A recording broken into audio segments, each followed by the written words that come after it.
Let's talk about caregiving. Caregivers deserve all the praise in the world. What you're doing is not easy, but you show up every single day for your loved one, and it's really a noble thing.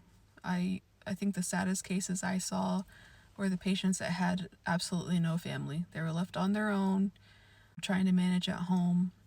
Even sometimes we would see hospice patients that were dying at home alone, and we would have to just be there 24/7 to take care of them. So the fact that you're showing up for your family member, your loved one, is already just incredible. You're doing it in a system that's not geared towards you, not geared towards making things easy for you. Caregiver stress and caregiver burnout happen because of the system that's not geared towards caregiving. Caregivers are just meant to follow suit, but since it's so difficult to navigate, it leads to a lot of frustration. So whenever caregivers are more educated, it makes for an easier, smoother process. Caregiving in itself is already so stressful on the mind and the body, your family.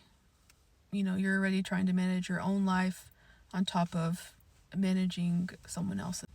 That's why I love education and trying my best to give good advice and good tips to families and caregivers to try to make your job just a little bit easier if possible. Always remember with caregiving that you just showing up, even on the days where you feel like you're not doing the best you can, you showing up is doing so much better than you think. Because like I said, there's so many people out there that have no one. So always remember that you are doing such good work for your loved one and just in being there for them. You're going to have bad days. There's never going to be a day where you do everything perfectly. But don't get so hard on yourself or down on yourself when things don't go perfectly. And also let other people help out whenever they offer it. Sometimes they're never going to do it exactly like you want them to, but let them try. Let them make your maybe your lunchtime meal just a little bit easier by offering to assist with a meal, or helping with feeding if they know how to do it, or just taking just a couple minutes to show them how.